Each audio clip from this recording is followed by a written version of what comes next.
Hello and welcome, and thanks for joining us. You're watching Gravitas. My name is Priyanka Sharma. Here's our show for tonight.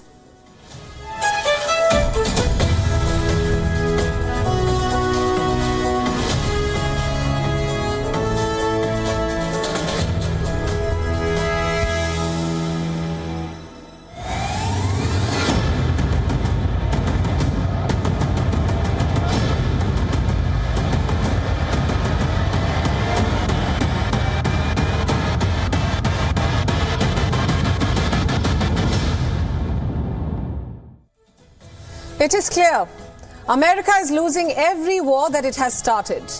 I say this because as multiple conflicts erupt around the world, the US finds itself at the center of almost all of them. Just look at today's headlines. Today, the US struck more Houthi targets in Yemen. It took place at around 2:30 a.m. The United States Military Central Command said they struck 2 Houthi anti-ship missiles, resuming what US officials said were short-notice attacks. The US said these attacks are against the Iran-backed militia's imminent threats to merchant vessels, as well as Navy ships passing through the Red Sea and nearby waters. This is the 9th strike by the US on Houthis in just 2 weeks. It came a day after both the US and the UK carried out much larger military salvos against 9 sites in Yemen, controlled by the Houthis. Those strikes against multiple targets at each location hit radars, drone and missile sites, and underground weapons storage bunkers.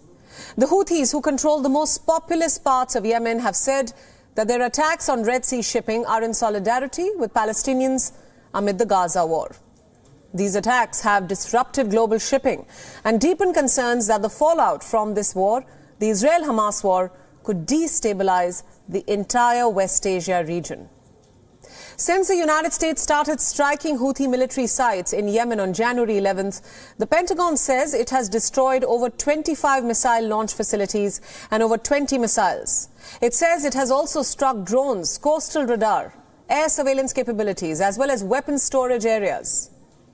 The Pentagon spokesperson, Major General Patrick Ryder, said at a news briefing on Tuesday that the fact that the last Houthi attack was on January 18th suggests that the American strikes were having an impact. But is all that really true? Some analysts fear that the Houthis are not really deterred. They fear that the Houthis are just biding their time.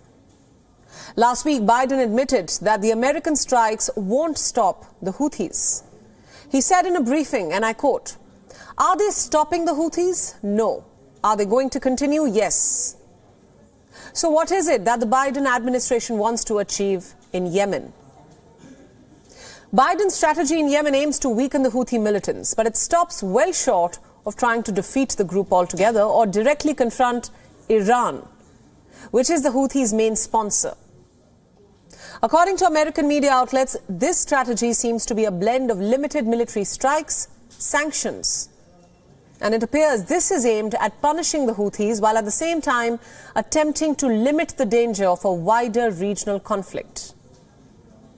In West Asia, the United States is maintaining war-level military deployment. Its aircraft carrier, the warship USS Gerald R. Ford, is stationed in the eastern Mediterranean. According to Reuters, Biden has signaled his approval for a sustained, if limited, air campaign, blessing a Pentagon strategy to put armed Reaper drones and other surveillance platforms up in the skies over Yemen. But what will they do? For starters, they will help the US warplanes and ships hit Houthi mobile targets as they pop up. But the question is, will it work? Will it work to protect the Red Sea shipping?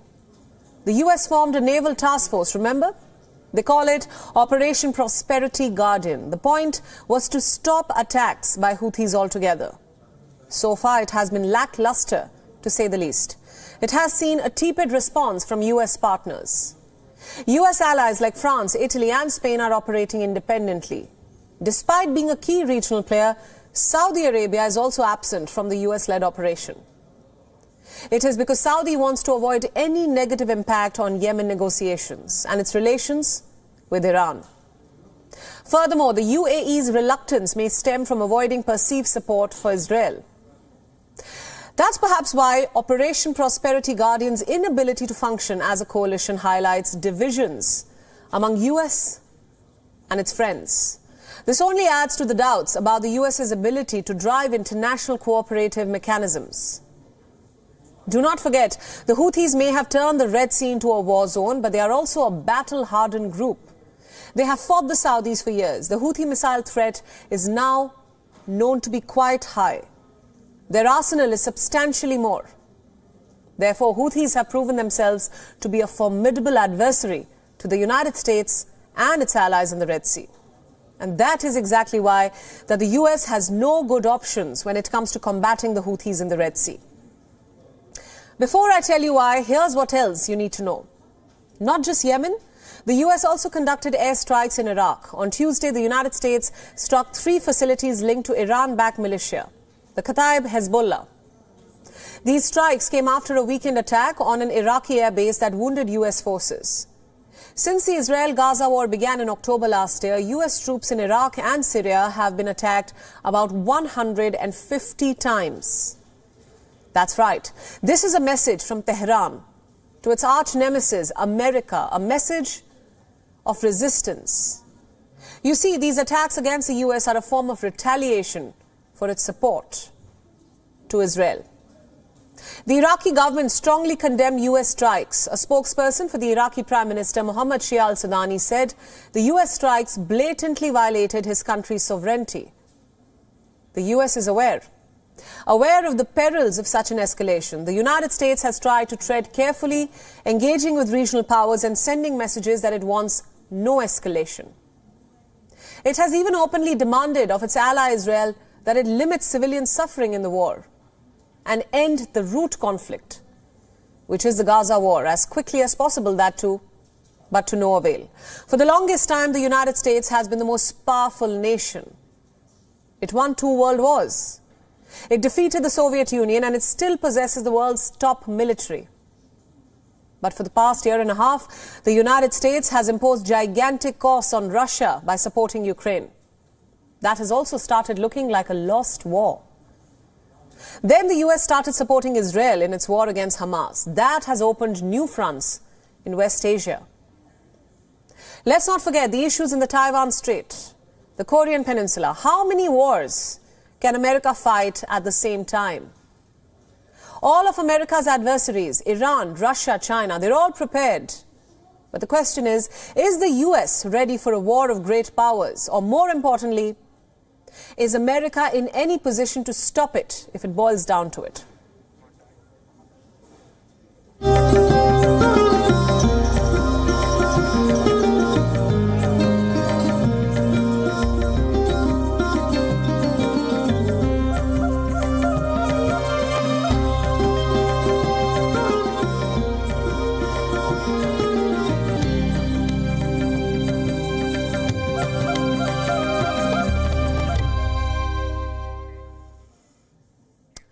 Our next story is from Ayodhya. 48 hours since the consecration of the Grand Ram Temple, devotees continue to throng the holy site to get a glimpse of Ram Lalla. The numbers are truly staggering. To start with, more than 5 lakh devotees offered prayer at the temple on Tuesday. The figure includes both locals and devotees from other states. The rush was maximum on the 2-kilometer stretch of the Bhakti Path and the Ram Path, which connects to the temple. The queue, which extended several kilometers, had begun to develop since the wee hours of Tuesday. Yes, they had started queuing up from 3 a.m. local time to get an easy entry. Let's now listen to a few voices of the devotees and a priest who was one of the 5 people who conducted the consecration ceremony in the presence of Prime Minister Narendra Modi. I don't feel like getting out of here. I want to stay here. Lord Ram has taken his rightful place in Ayodhya, and we are very happy about it. We have been there in Ayodhya since the 8th of Jan, and we still do not want to leave. We are very happy. My heartbeat is really racing. I simply can't believe that we are actually able to see this today. We were not really hopeful of seeing Lord Ram today. I cannot express my feelings in words. It is so overwhelming. That is how I feel. The task which our ancestors could not accomplish for the past 500 years has been fulfilled today in front of your eyes. We are experiencing heaven coming alive. Reports say the devotees were allowed entry in batches, but as they grew in number, the security personnel had to shut the temple gates for some time to regulate the flow. Visuals from the morning show devotees in heavy winter robes gathered to enter the temple complex and offer their prayers. Meanwhile, security officers were seen maintaining a strict vigil before the crowds made their way inside. This is what Praveen Kumar, the Inspector General for the Ayodhya range, had to say about the rush. Allow me to quote. The crowd is non-stop, but preparations are complete. We appeal to the old and differently able people to schedule their visit after 2 weeks. Besides these measures, magistrates have also been deployed by the Ayodhya District Magistrate. They're functioning at least 8 places in the city for crowd management. There are also more than 8,000 security personnel present to control the situation. The Chief Minister of Uttar Pradesh, Yogi Adityanath, has also issued a statement. He has appealed to the people to cooperate with officials and remain patient. He said this would allow everyone a chance for darshan of the deity. This is what he said in a statement posted online. I'm quoting again. Conducted an on-site inspection of the Sri Ram Janmabhoomi temple complex in Sri Ayodhya Dham today. On this occasion, necessary guidelines were also given to officials concerned to ensure easy and convenient darshan of Lord Sri Ram Lalla for the revered seers and devotees and to run all necessary arrangements smoothly. Now here's the thing, while the excitement to visit the temple is understandable, but we must not forget to follow the rules and regulations. This will only make the job of the security personnel easier and also give everyone a chance to visit the temple safely.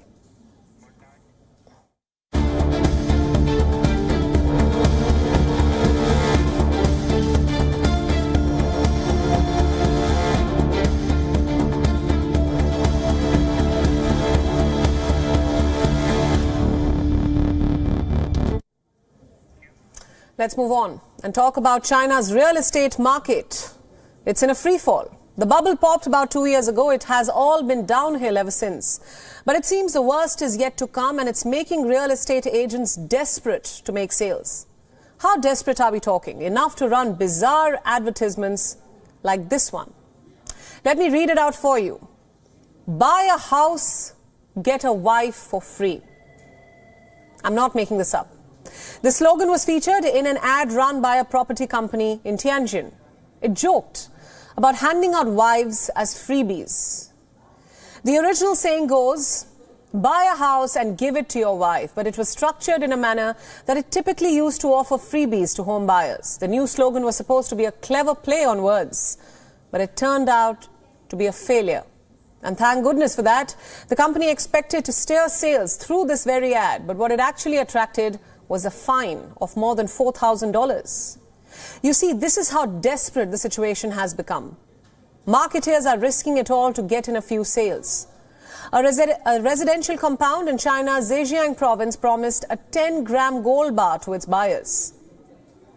Property agents have been pulling such gimmicks for years now. Some even encourage home buyers to make their down payments with wheat and garlic. Others offer to accept watermelons at a rate of 20 yuan per kilogram. That is $2.8. The upper limit for this was 5,000 kilograms of watermelon valued at 100,000 yuan or over $14,000. Once again, I'm not joking. All this tells you how bad the situation is currently in China. That China is not hesitating to become a laughing stock, and it's only about to get worse. That's at least what the market trends say. Consider it yourself. Last year, sales of newly built homes in China fell by 6%. This is a first since 2016, meaning the lowest in the last 8 years. Even China's 4 wealthiest cities, Beijing, Shanghai, Guangzhou and Shenzhen, suffered a big blow. In December, the prices for used homes in these cities declined by 11% to 14% when compared to the year before. Developers are starting fewer projects. Homeowners are rushing to pay back their mortgages. They are also borrowing less. Once thriving property companies are scrambling for foreign investments. Multi-billion-dollar companies have been pushed to the point of collapse. Millions of unfinished homes were sold but never delivered. More than 50 developers, most of them privately owned, have defaulted on their debt. Put simply, in China, housing is no longer a safe investment. Take a look.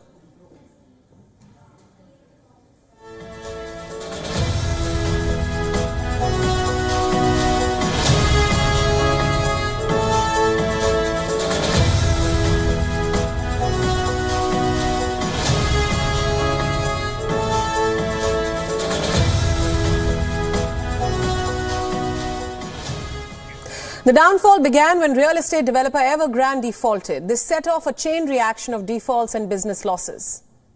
With that began a vicious cycle. The Chinese economy slumped. People started losing their jobs. As of last month, stock investments were down 30%. Salary package were also down 30%. The real estate collapse has wiped away household wealth. A decade ago, China's economy grew by the double digits, but those days are long gone. In the last quarter, the growth stopped at 5.2%. It began as a real estate crisis. But it soon turned into international trade tensions, high youth unemployment, and an overall downfall of the economy. China has not one, but several problems. Notorious marketeers and bizarre advertisements may not even make it to this list.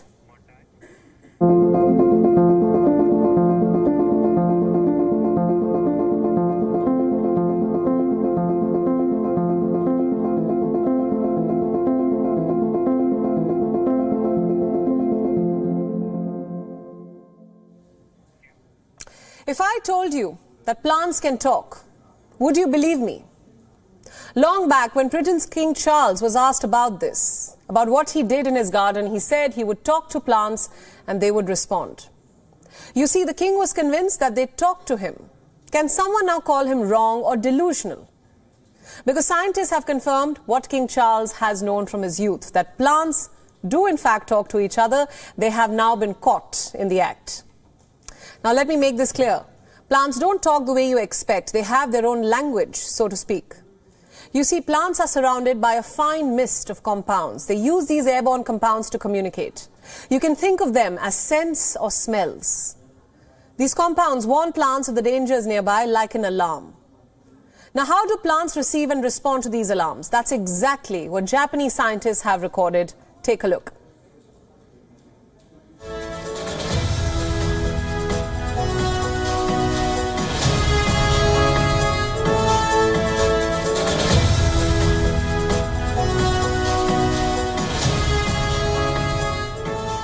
Now let me explain what's exactly happening here. The scientists took two plants for the experiment. One tomato, another a common weed.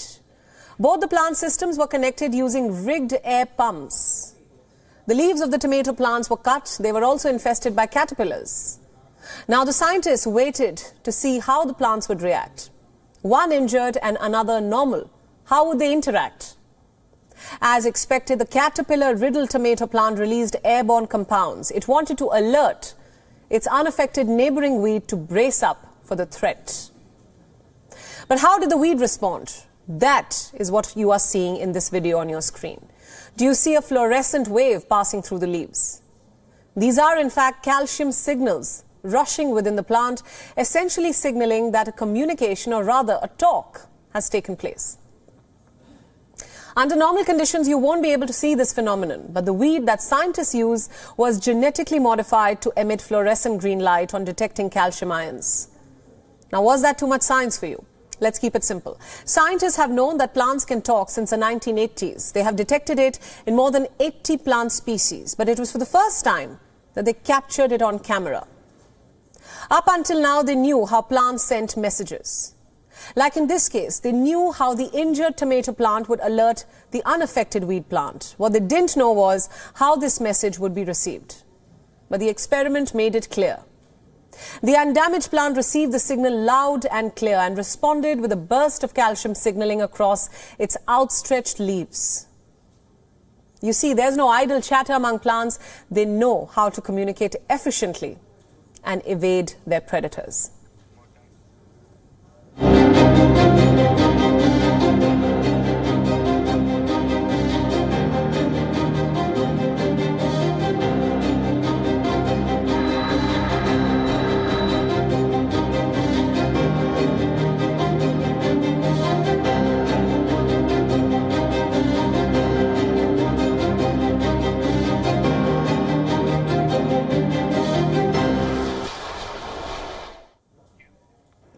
Our next story is about Boeing, one of the world's leading airline makers and a company whose troubles don't seem to end. You see, in recent weeks, Boeing aircraft has witnessed a series of mishaps. Over the weekend, it witnessed another stroke of bad luck. According to reports, the nose wheel of a Boeing 757 jet fell off and rolled away. while the aircraft was waiting on the runway for takeoff clearance. What's worse, this happened with almost 200 people on board. The aircraft in question was Delta Airlines Flight 982. It was moments away from taking off from the Hartsfield-Jackson Atlanta International Airport. But right before it could take off, the nose wheel came off and rolled down the hill. This is all according to a preliminary report from the Federal Aviation Administration. It says the plane had close to 200 passengers, including 2 pilots and 4 crew members. The flight was bound for Bogota, the capital of Colombia. Immediately after the mishap, the passengers were removed from the plane and later put on a replacement flight. Fortunately, there were no injuries reported. Has Boeing responded to the incident? No, it hasn't. Instead, it has directed inquiries to the airline.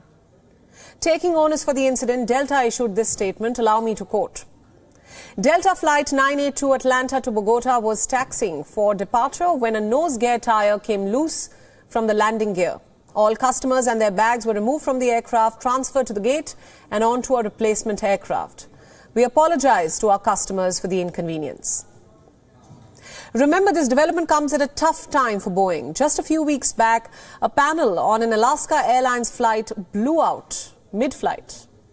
This prompted the grounding of the Boeing 737 MAX 9 planes nationwide, followed by an investigation. So what has this investigation revealed? Well, it has found loose bolts on many of its Boeing 737 MAX 9 aircraft. Imagine that.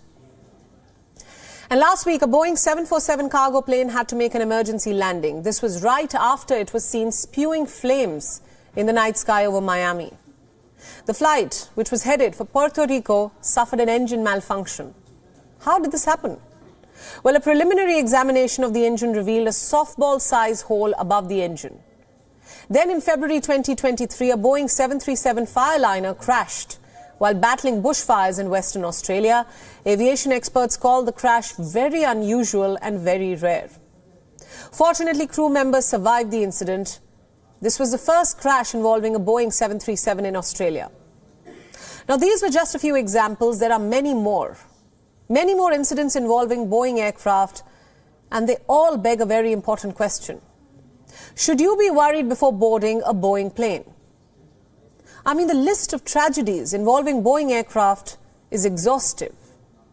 From loose bolts, engine holes to software malfunction, Boeing aircraft time and again have been found to be operating under risky circumstances.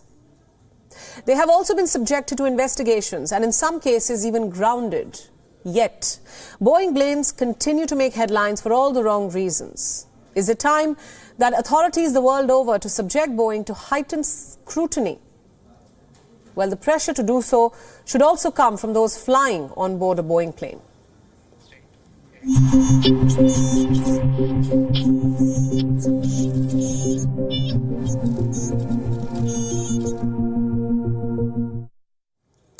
Now, while there have been questions around AI, artificial intelligence, it turns out it's not all bad. The Delhi police just solved a murder mystery using artificial intelligence. The tech helped the police get a hold of the main accused in the murder. Here's what happened.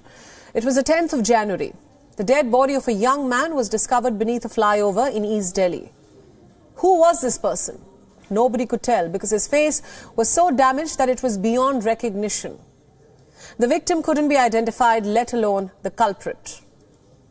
When the post-mortem report came, it revealed that the victim was strangled to death, but again, so scarce was the evidence that little could be done. Left with no other conventional options, officials of the Delhi police turned to artificial intelligence. They used cutting-edge technology to reconstruct the victim's face. Essentially, they resurrected a murdered man in digital form. The next step was to put a name on his face, so the police printed out posters. At least 500 of them. These posters were then strategically plastered across the walls of the Indian capital. On top of that, their digital versions made rounds on WhatsApp.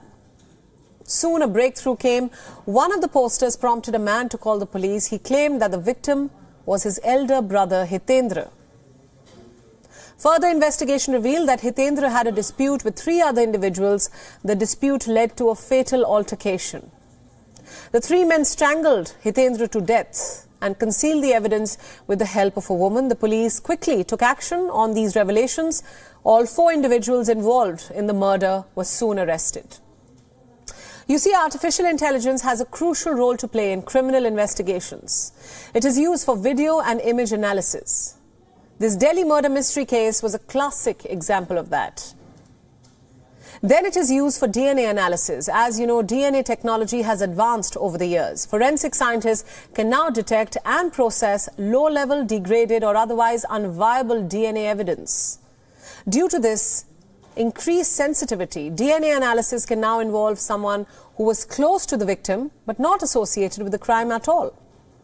And that is where AI can help streamline the process owing to its complex data interpretation. AI played detective in this particular case, and a great one at that.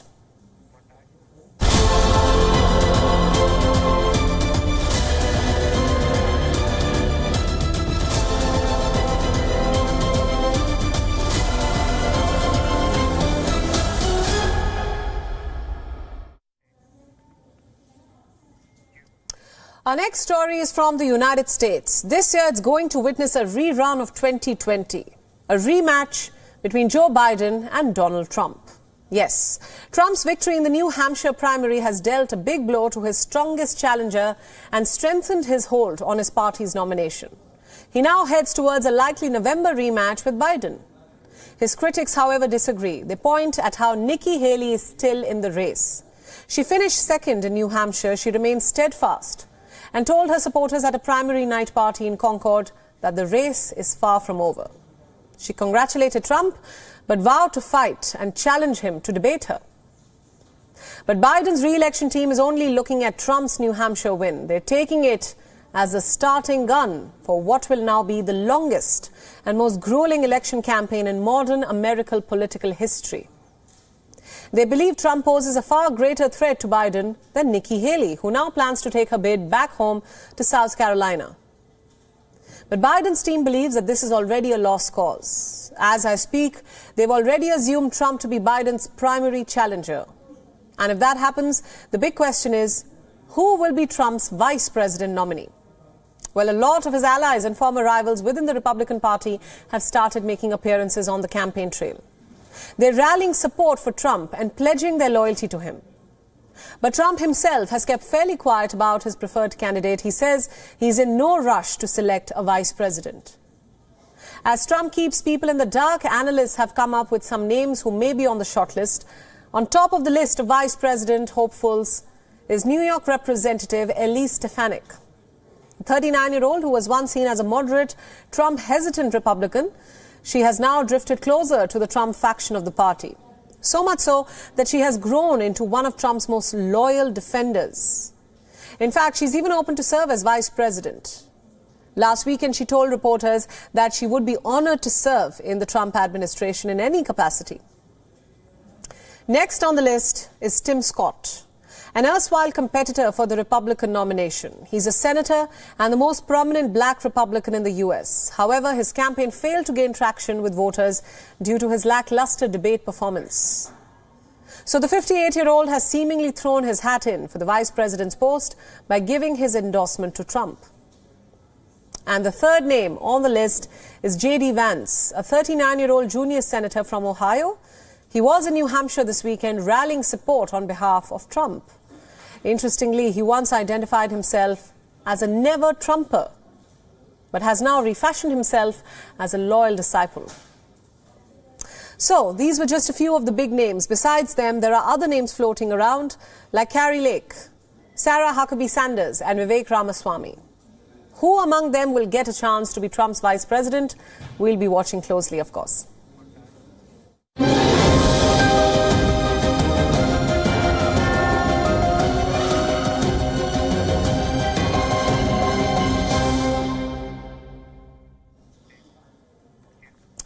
From Washington, D.C., let's shift our focus to America's friend across the pond, the Great Britain, where the state of affairs is not that great, frankly speaking. More than 47,000 businesses are on the brink of collapse, and the British Prime Minister, Mr. Fix-It, cannot fix it. The UK economy is in the threat of recession. Its Prime Minister vowed to halve inflation and grow the economy, yet Data collected in the final 3 months of 2023 shows that there has been a 25% jump in firms facing financial distress. This is the second consecutive quarter-on-quarter period when this has happened. Insolvency specialists released this data in their latest red flag report. It is as ominous as that sounds. More and more firms in London are on the brink of collapse than anywhere else in the country. The construction and property sectors seem to be the most hit, followed by the health and education sector. In 18 out of 22 sectors, there was double-digit growth in financial distress. Means most companies have reached critical condition. It is all thanks to a perfect storm of rising interest, soaring costs and faltering consumer confidence. 2023 was a difficult year for British businesses, and now every corner of the economy is suffering. How did they get here? To understand that, we have to go back to 2021, when the Bank of England raised interest rates from 0.1% to 5.25%. The goal was to tame inflation. That significantly increased cost of borrowing for British businesses. The hundreds of thousands of businesses that loaded up on affordable debt are now coming to terms with the added burden on their finances. Sadly for them, 2024 will be a fight for survival. Last year, the number of firms going bust had already reached the highest level since the great financial crisis of 2008. A big chunk of these firms are now sending the alarm signals. They are the ones expected to collapse over the next year, and this is adding to expectations that a recession in the UK is imminent. The next obvious question is, what is the UK government doing about this? Well, British Prime Minister Rishi Sunak has set out 5 priorities. Inflation. 2, grow the economy. 3, reduce debt. 4, cut waiting lists. 5, stop the boats. In the first week of this year, he promised, and I'm quoting, "I fully expect to hold my government and I to account on delivering those goals." So I ask you, how has he fared so far? Let's take a look. His government's top priority was halving inflation by the end of 2023. In the 3-month period between October and December 2022, inflation was at 10.7%. So the aim was to reduce inflation to 5.3%. The government actually claimed to have met its target, when the monthly inflation figure for the year to October was 4.6%. But has there been any growth?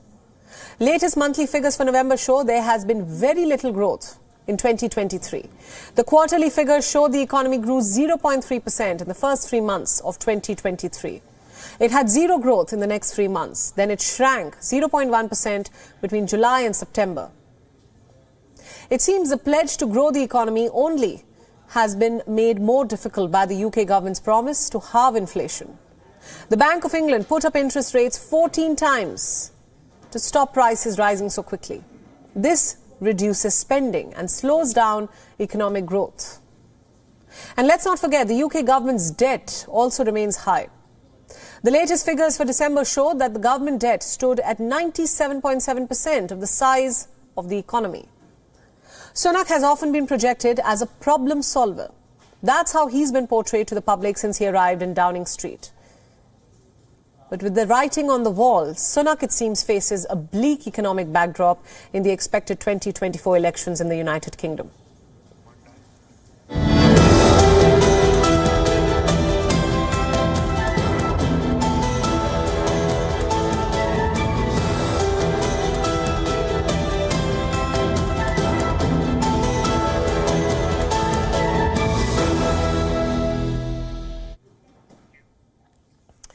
It was the biggest hit of 2023. Not just a movie, it was a pop culture phenomenon, a blockbuster, helmed by a visionary young female director and brought to life by a brilliant actress and producer. It changed the movie business as we knew it. More importantly, it changed the conversation about how we talk about women in society. I'm talking about the movie Barbie. The Oscar nominations are out. Barbie is going to be the biggest Hollywood party of the year. But the one playing the Barbie, it seems, isn't invited. The movie has been nominated for Best Picture and 8 other awards, but 2 of the most prominent voices of the movies, the forces behind the movie, that is director Greta Gerwig and actress Margo Robbie, were snubbed in their respective categories. Naturally, fans are angry, but we'll get to that in a moment because there is someone who is more disappointed than the fans. It is actor Ryan Gosling, or Barbie's Ken, from the movie. Gosling has been nominated for Best Supporting Actor, but he is not all that pleased. He said he was honored to be nominated, but there is no Ken without Barbie and no Barbie movie without Greta Gerwig and Margo Robbie. In a statement to American media, the actor said, and I quote, "No recognition would be possible for anyone on the film without their talent, grit and genius. To say that I'm disappointed that they are not nominated in their respective categories would be an understatement. Against all odds, with nothing but a couple of soulless, scantily clad and thankfully crotchless dolls, they made us laugh, they broke our hearts, they pushed the culture, and they made history. Their work should be recognized along with the other very deserving nominees." He's not wrong. For those of us who have watched the movie Barbie, the Oscar snub for Gerwig and Robbie came as a bolt from the blue. After all, how many billion-dollar blockbuster feminist comedy movies does one have to make before the Oscars recognize your achievement with a nomination? Apparently, if you are a woman, that's not even a criteria. Netizens have been quick to point out the irony in all of this. This is a movie about how women are constantly sidelined, yet the women who made the movie were sidelined at the awards.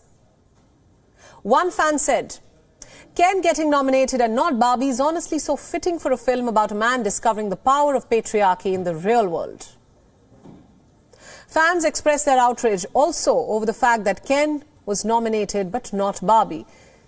Now, this is literally the plot of the movie. What added fuel to fire is that in the same categories, Gerwig and Robbie's male counterparts, Christopher Nolan and Cillian Murphy, received a nomination for their work on Oppenheimer.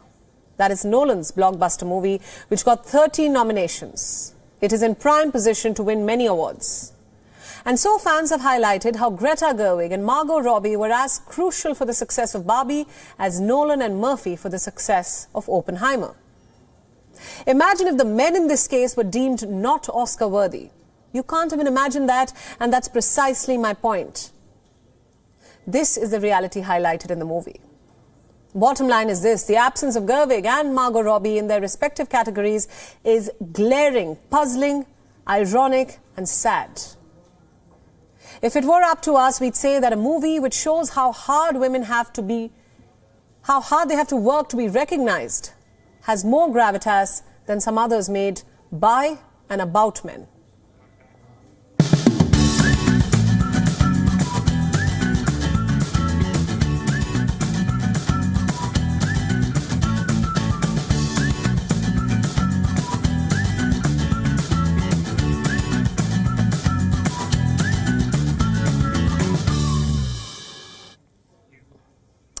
Why do you send your kids to school? To gain knowledge, choose a career path, learn new concepts. Tonight, I'll give you another reason. Send your kids to school so that they can live longer. A new study has made some interesting observations. It says every year spent in school or university improves your life expectancy. It says not attending school is as deadly as smoking or heavy drinking. This, according to a systematic study directly linking education to gains in longevity of life. Let me explain more about this research. The analysis has been peer-reviewed and published in the Lancet Public Health Journal. It used evidence from industrialized countries like the United Kingdom and the United States, along with developing countries such as China and Brazil.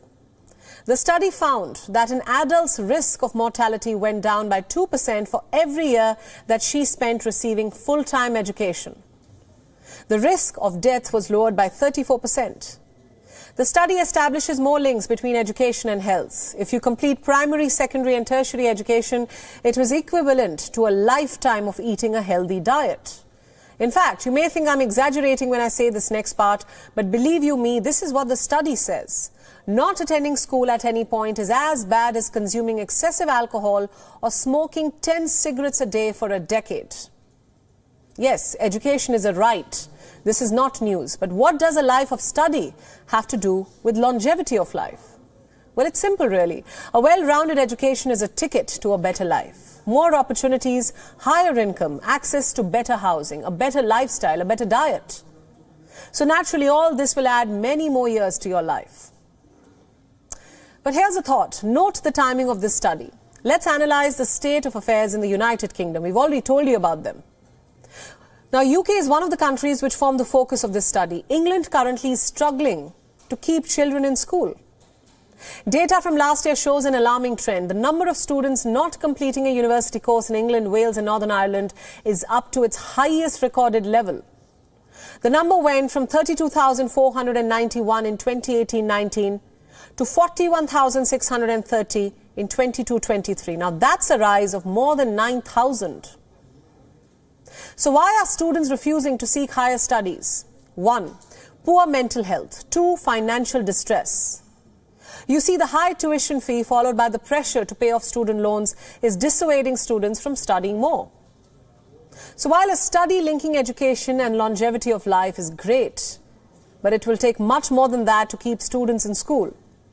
Answer this. Will a higher education lead to a better standard of living in today's United Kingdom?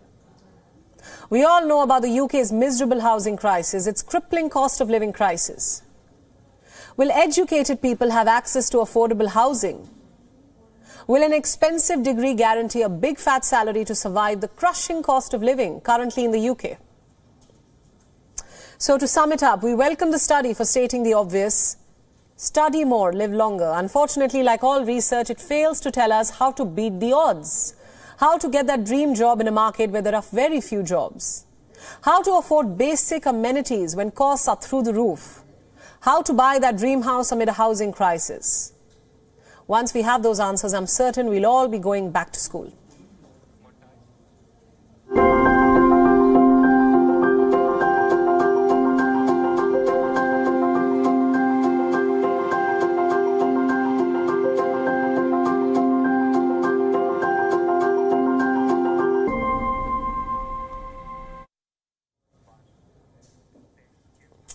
There's hope for all Alzheimer's patients. A new study has revealed a testing method which can detect the disease in a decade in advance.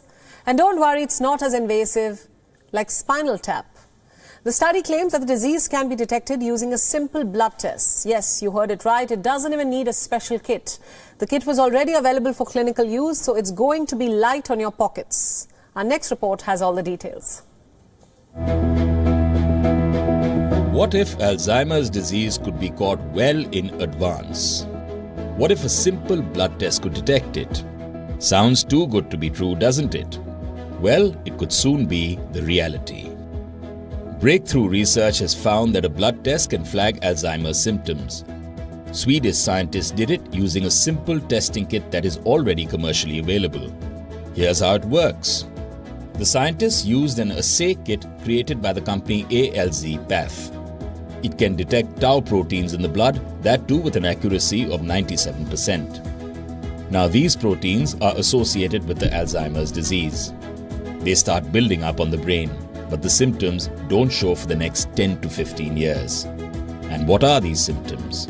In the early stages, AD could look like this: forgetting recent conversations or events, misplacing things, facing trouble thinking of the right word, asking questions repetitively, poor judgment or finding it harder to make decisions, becoming less flexible and more hesitant to try new things. This is how it all starts off. Scary, isn't it? A person may be developing the Alzheimer's in their body, but they wouldn't even know about it, because extreme symptoms only occur later in life. The patient may face difficulty eating and swallowing, struggle changing position or moving around, unintentional passing of urine or stools, gradual loss of speech, memory issues.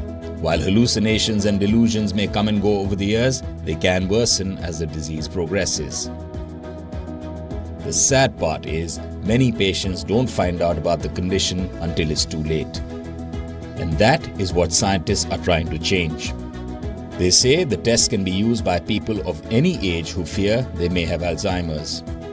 Experts are hailing the result of this particular test as exciting, especially when compared to other studies examining blood tests, all thanks to its high accuracy levels, the large number of participants in the study, and the fact that it used a testing kit that is already available on the market instead of a new custom-made one.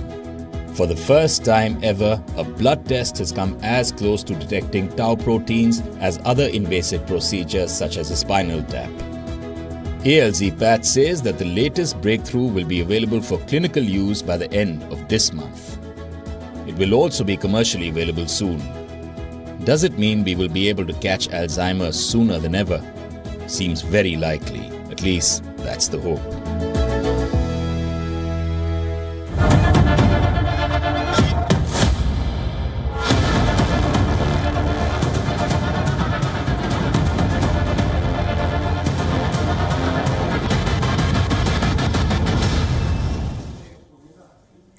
We end the show tonight with some food for thought, with a story on the perils of dating. No, I'm not talking about loss of time or money. I'm talking about dating turning deadly. Look at what's happening in Medellin, the second largest city in Colombia, famous for being the home of the Medellin cartel, a drug empire founded by Pablo Escobar. Years since he died, Medellin is known globally for its vibrant nightlife and cultural richness. But the city is still earning a bad reputation. This time for a chilling pattern of Americans seeking romance ending up in fatal consequences. According to reports, there have been a series of mysterious deaths and disappearances involving Americans in Medellin. Most of these deaths have been linked to the use of dating apps. Between November and December last year, at least 8 Americans died in mysterious circumstances. One of them was Gerwig, a Hmong American community activist and comedian from Minnesota. Reports say during a visit to Medellin, he had been chatting with a woman online. He then asked his brother for $2,000 without explaining why. The next day, his body was found in a remote wooded area. Reports claimed that he had been kidnapped and shot for ransom. The death unfolded when he went out to meet the woman for a date. Next, we have another American man named Jeff Hewitt. He died in Medellin last year. His body was found lying in a pool of blood. His friends described his death as a robbery gone bad. These were just 2 examples. There are many more. In fact, in the first 10 months of 2023, Medellin's Tourism Observatory recorded 32 violent deaths of foreigners. This figure included 12 Americans and 3 British nationals. The deaths marked a 40% increase in the killings of foreigners from the previous year, 2022. So how did these people die? Well, most of them were either drugged or murdered after encounters initiated on dating apps. In some cases, the killers used scopolamine, a drug notoriously known as devil's breath. They say this drug can sedate people for up to 24 hours. These killings have alarmed American officials. The U.S. Embassy in Colombia has warned about the dangers of using dating apps. It says some of them are being used by criminals to lure victims into traps where they are drugged, robbed, even killed. Back in Washington, the U.S. State Department has made some interesting revelations. It has acknowledged the existence of a gang in the city that has previously used dating apps to abduct and murder people. It's unclear if the same gang is behind these recent deaths of Americans. The question is, what are Colombian authorities saying about this? Well, they've been tight-lipped on the matter. Their silence is infuriating the families of those killed. They're pushing American officials to make Colombian authorities bring the perpetrators to justice. Here's hoping their efforts don't go in vain. And with that, it's a wrap on Gravitas for tonight, leaving you as always with Gravitas Images. Thanks for watching.